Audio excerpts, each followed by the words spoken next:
What's up, everybody? Got another review for you, and this time we're going to be talking about the movie Scream 7.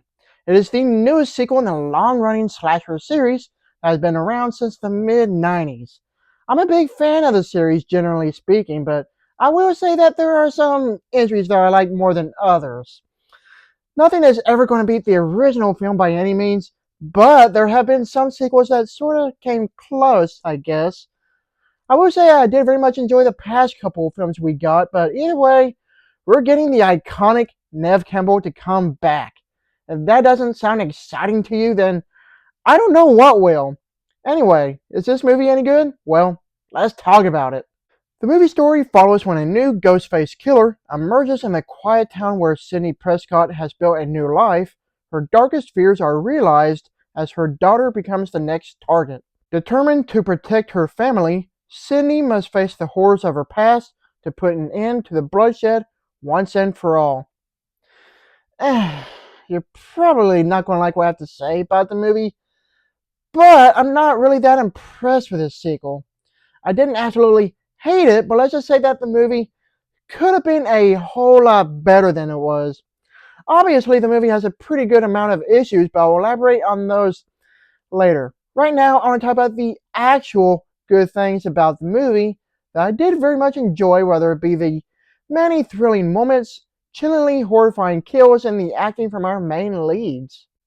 The thing I like the most about the movie would have to be the adrenaline-fueled chase sequences that keep you on the edge of your seat as the movie reminds you that danger lurks around every corner. The tension suspense is incredibly high, and it makes the movie somewhat enjoyable to a degree.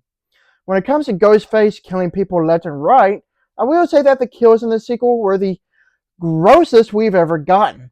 Some of the kills that happen throughout are some of the nastiest stuff you'll probably see. As a slasher flick, the movie does its job well, and is bloody fun to say the least. However, the blood and guts are all done with CGI, and it clearly shows. Why they didn't go with practical special effects is absolutely beyond me. Either way, the kills are nasty and fun, but that doesn't make the movie great. As far as the acting goes, I thought Neve Campbell and Courteney Cox were great as they once again reprised their roles of Sidney and Gale. I thought they both did a fantastic job with what they had to work with. It's not really a spoiler since his name is plastered all over the posters, but Matthew Lillard is back. Yes, you heard that right.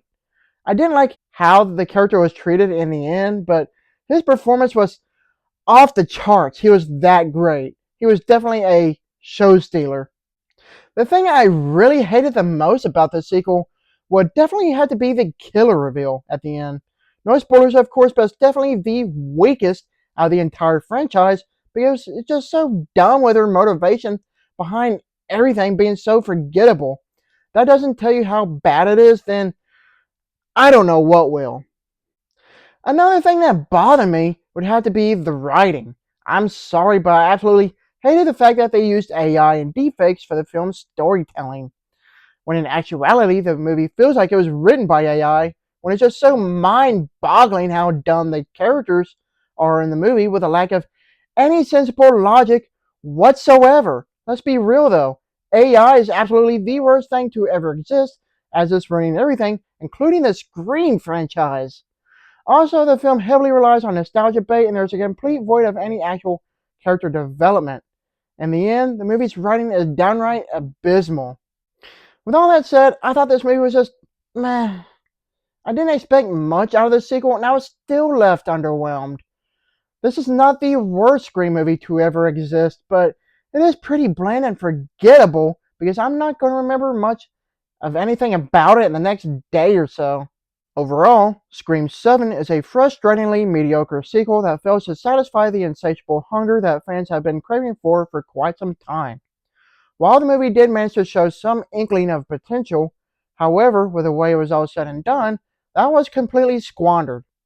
Either way, it's not a great movie by a long shot, but it's nothing downright terrible either. If anything, this is an average film at best. I give this film a C. Thank you for watching, and don't forget to like and subscribe to my channel to keep up my Real reviews.